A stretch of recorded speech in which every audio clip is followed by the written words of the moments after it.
अस्सलाम वालेकुम प्यारे दोस्तों, आज मैं आपको हजरत इस्माईल अलैहिस्सलाम की कुर्बानी का वाक़या सुनाऊंगी। हजरत इब्राहीम अलैहिस्सलाम अपनी बीवी हजरत हाजरा अलैहिस्सलाम और बेटे इस्माईल अलैहिस्सलाम को चूं के मक्का छोड़ आए थे, इसलिए वक्तन फवक्तन इनसे मिलने जाते रहते थे। जब हजरत इस्माईल अलैहिस्सलाम इस उम्र तक पहुंच गए जिसमें आपका हाथ बटाने के काबिल हो गए, तो इनसे फरमाया, ऐ मेरे बेटे, मैंने ख्वाब देखा है कि मैं तुम्हें ज़िब्हा कर रहा हूँ, अब तुम बताओ तुम्हारी क्या राय है। हजरत इस्माईल अलैहिस्सलाम ने अर्ज की, ए अब्बा, आप वही करें जिसका आपको अल्लाह ताला की तरफ से हुक्म दिया जा रहा है। अगर अल्लाह ताला ने चाहा तो आप अनकरीब मुझे सब्र करने वालों में से पाएंगे।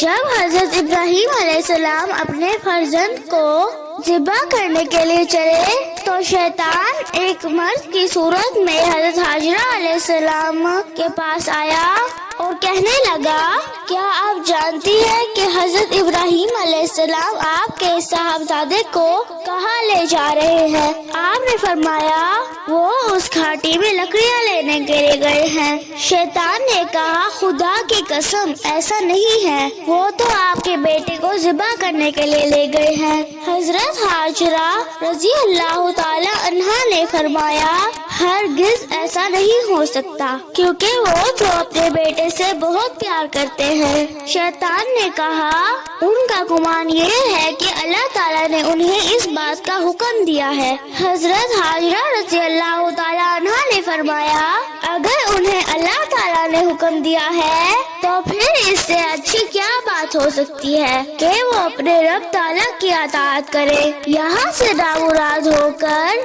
शैतान हजरत इस्माईल अलैहिस्सलाम के पास पहुँचा और उनसे कहा, ऐ लड़के, क्या तुम जानते हो कि आपके वालिद आपको कहाँ लेकर जा रहे हैं? आप अलैहिस्सलाम ने फरमाया, हम अपने अहले खौरा के लिए इस घाटी से लकड़ियाँ लेने जा रहे हैं। शैतान ने कहा, खुदा की कसम, वो आपको ज़िब्हा करने का इरादा रखते हैं। आप अलैहिस्सलाम ने फरमाया, वो इस चीज का इरादा क्यों रखते हैं? शैतान ने कहा, उनके रब ताला ने उन्हें ये हुक्म दिया है।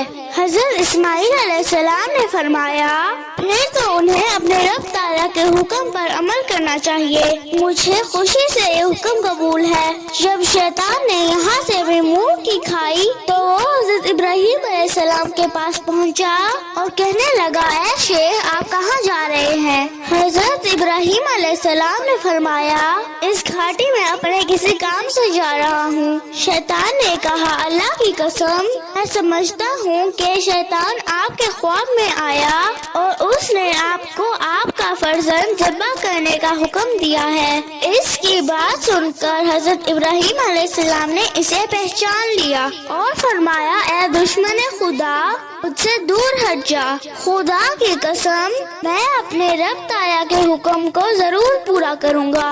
यहाँ से भी शैतान नाकाम और नामुराद ही लौटा। इस वाक़े से ये मालूम होता है कि हज़रत इब्राहीम अलैहिस्सलाम का हज़रत इस्माईल अलैहिस्सलाम को ना ख्वाब सुनाना और उनका ज़िब्हा होने पर रजामंदी का इजहार करना शैतान की इस हरकत के बाद था।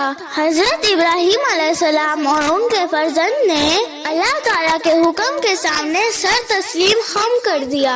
जब हजरत इब्राहीम अलैहिस्सलाम ने अपने बेटे को ज़िब्हा करने का इरादा फरमाया तो उनके बेटे ने अर्ज की, ऐ वालिद मोहतरम, अगर आपने मुझे ज़िब्हा करने का इरादा कर लिया है तो पहले मुझे रस्सियों के साथ मजबूती से बांध लें ताकि मैं तड़प ना सकूं और अपने कपड़े भी समेट लें ताकि मेरे खून के छींटे आप पर ना पड़े और मेरा अजर कम ना हो।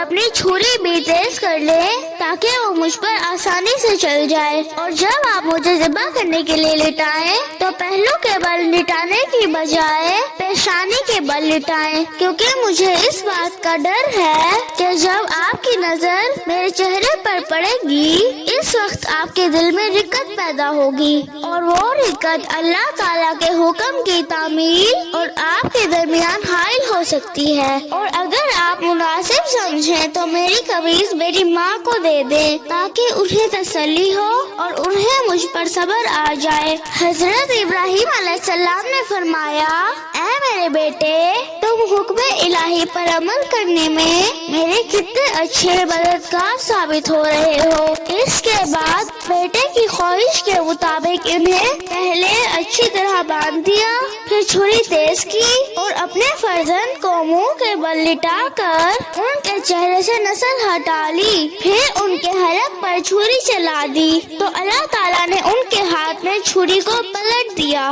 اس وقت انہیں ایک ندا دی گئی، اے ابراہیم، تم نے اپنا خواب سچ کر دکھایا اور اپنے فرزند کو ذبح کرنے کے لیے پیش کر کے اطاعت و فرما برداری کمال کو پہنچا دی۔ سب اتنا ہی کافی ہے، یہ ذبیحہ تمہارے بیٹے کی طرف سے فدیہ ہے، اسے ذبح کر دو۔ حضرت ابراہیم علیہ السلام نے دیکھا تو سامنے ایک دمبا تھا۔ حضرت اسماعیل علیہ السلام کو ذرا سی خراش بھی نہیں آئی تھی اور وہ مسکراتے ہوئے کھڑے تھے۔ یہ واقعہ منا میں واقع ہوا۔ پیارے دوستو، یہ تھا حضرت اسماعیل علیہ السلام کا واقعہ۔ اگر آپ کو ایسے اور واقعہ دیکھنے ہیں تو ہمارے چینل کو سبسکرائب کر دیں۔